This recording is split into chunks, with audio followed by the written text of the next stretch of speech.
दहशत गर्द कौन? दहशत गर्द या दहशत गर्दी ये लफ्ज़ सबसे पहले कहाँ इस्तेमाल हुआ? क्या इस लफ्ज़ के ईजाद की वजह मुसलमान बने? ऐसा तो बिल्कुल नहीं है, क्योंकि 1790 में फ्रांसीसी इनकलाब के दौरान 1793 और 1794 को दहशत के साल करार दिया गया, तो दुनिया में पहली बार दहशत गर्दी का लफ्ज़ फ्रांसीसियों ने इस्तेमाल किया था, जबकि नामी ग्रामी ऑक्सफोर्ड डिक्शनरी में लफ्ज़ टेररिज्म के ये मानी दर्ज हैं: सियासी मकासद के हुसूल या किसी हुकूमत को किसी काम पर मजबूर करने के लिए पुरतशद्दुद अफ़आल के इस्तेमाल को टेररिज्म कहा जाता है। खैर, फ्रांसीसी इनकलाब के इन सालों में मैक्समिलियन रॉबस्पेरी ने 5 लाख से ज़ायद अफराद को गिरफ्तार किया, जिनमें से 40,000 को कत्ल किया गया और 2 लाख से ज़ायद को भूखा रख कर मारा गया था। इसलिए इन सालों को दहशत के साल करार दिया गया। यह सिर्फ एक वाक़या नहीं, इस जैसे मज़ीद कई वाक़यात हैं जिनकी तरफ ना तो हमारा मीडिया देखता है, ना ही किसी की तवज्जो जाने दी जाती है। मीडिया मुसलमानों के हक़ में सिर्फ इतना कहता है कि सारे मुसलमान दहशतगर्द नहीं, लेकिन सारे दहशतगर्द मुसलमान हैं। ज़रा तारीख़ के इन वाक़यात की तरफ देखते हैं कि दहशतगर्द कौन हैं। 1886 में हाई मार्केट शिकागो में एक लेबर रैली के दौरान धमाका हुआ, जिसमें 12 अफराद मौके पर हलाक हुए। 7 पुलिस अफसरान जख्मी हुए, लेकिन बाद में वो भी हलाक हुए। ये हमला तखरीबियों ने किया था, जिनमें कोई मुसलमान नहीं था। 6 सितंबर 1901 को अमरीकी सदर विलियम लियोन फ्रैंक नामी एक शख्स के हाथों कत्ल हुआ। वो मुसलमान नहीं था। 1 अक्टूबर 1910 को लॉस एंजलिस में टाइम्स अखबार की इमारत में धमाके में 21 अफराद हलाक हुए। ये धमाका 2 ईसाइयों जेम्स और जोसेफ ने किया था। वो ईसाई थे और ईसाई मुसलमान नहीं होते। 28 जून 1914 को ऑस्ट्रिया के शहजादे और इसकी बीवी को कत्ल किया गया। ये कार्रवाई बोस्निया के कुछ लोगों ने की जो मुसलमान नहीं थे। 16 अप्रैल 1925 को बुल्गारिया के सदर मकाम सूफिया की एक चर्च में धमाका हुआ, जिसमें 10,000 और 50 अफराद हलाक हुए और 500 अफराद जख्मी हुए। ये धमाका बुल्गारिया की कम्युनिस्ट पार्टी ने किया था और वो मुसलमान नहीं थे।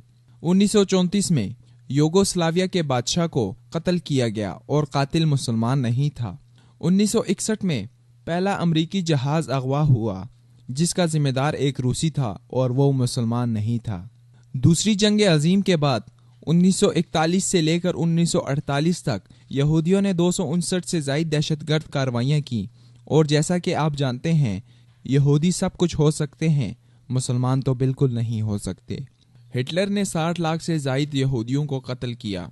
फ़लस्तीनी मुसलमानों ने इनको पनाह दी, जिसका सिला यह मिला कि यहूदियों ने फ़लस्तीनियों को इनकी अपनी सरजमीन से निकाल बाहर किया, और अब जब वही फ़लस्तीनी अपना ही घर वापस मांगते हैं तो वो दहशतगर्द और शिद्दत पसंद हैं।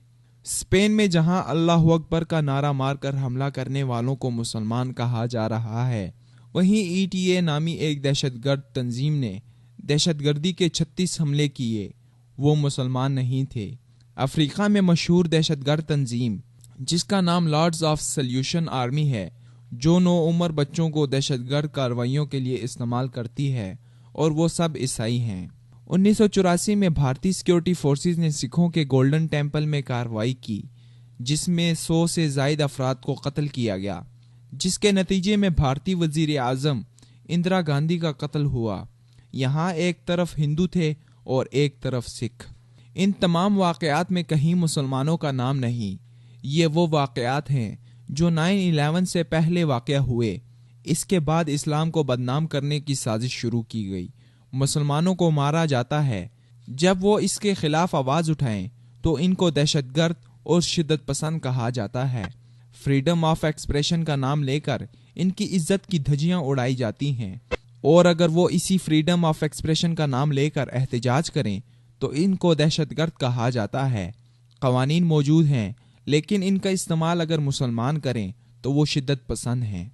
दुनिया में सबसे ज़्यादा अफराद किन्होंने कत्ल किए? हिटलर 60 लाख यहूदियों का कातिल, वो एक ईसाई था। जोसेफ स्टालिन ने 2 करोड़ अफराद को कत्ल किया, जिनमें से 1.5 करोड़ को भूखा रखकर मारा गया। ये मुसलमान नहीं था। फ्रांसीसी इनकलाब के दौरान 2 लाख अफराद को एक ऐसे इंसान ने कत्ल किया जो मुसलमान नहीं था। اشوکا، جسے ہندو بہت مانتے ہیں، نے 1 لاکھ افراد کو قتل کیا، وہ مسلمان نہیں تھا۔ صدام حسین کے بارے میں کہا جاتا ہے کہ اس نے لاکھوں افراد کو قتل کیا، جبکہ امریکہ کے جارج بش نے اس کے خلاف کارروائی میں 5 لاکھ بچوں کو قتل کر ڈالا۔ کیا جارج بش مسلمان تھا؟ دہشت گردی کے خلاف جنگ میں صرف ایک اسامہ بن لادن کو لے کر لاکھوں افراد کو افغانستان میں قتل کیا گیا، اور اب تک یہ سلسلہ جاری ہے۔ کیا امریکی، برطانوی اور نیٹو افواج مسلمانوں کے ہاتھ میں ہیں؟ لیبیا، مصر، عراق میں کتنے بے گناہ افراد کا قتل کیا گیا؟ پاکستان میں آئے دن کتنے ڈرون حملے ہوتے ہیں؟ کیا امریکی حکومت اس بات کی یقین دہانی کروا سکتی ہے کہ مرنے والے چھوٹے بچے دہشت گرد تھے؟ دہشت گردی مسلمانوں سے نہیں۔ امریکی وار آن ٹیرر کے قانون کے مطابق فریڈم آف ایکسپریشن کا مطلب ہی مسلمانوں کو دہشت گرد ثابت کرنا ہے۔ امریکی سرزمین پر حملہ انسانیت پر حملہ ہے، پھر بے شک اس کے لیے ساری انسانیت کو ہی کیوں نہ ختم کرنا پڑے۔ ہم مسلمان ہیں، ہمیں منع ہے کہ دوسرے مذاہب کے خداؤں کو کچھ نہ کہا جائے۔ جو لوگ اسلام کو اور مسلمانوں کو دہشت گرد کہتے ہیں، ان کو چاہیے کہ وہ اسلام اور قرآن کا مطالعہ کریں۔ اسلام اور مسلمانوں پر دہشت گردی کا لیبل لگانے سے پہلے وہ اسلام اور مسلمانوں کی تاریخ کا مطالعہ کریں۔ جو اسلام جنگ میں درخت کاٹنے سے منع کرے، کیا وہ انسانیت کے قتل کی اجازت دے سکتا ہے؟ یہ ہم مسلمانوں کی ذمہ داری ہے کہ ہم اسلام کے حوالے سے لوگوں کے دلوں میں لگا زنگ صاف کریں اور اسلام کی صحیح تعلیمات کو دنیا کے سامنے اجاگر کریں۔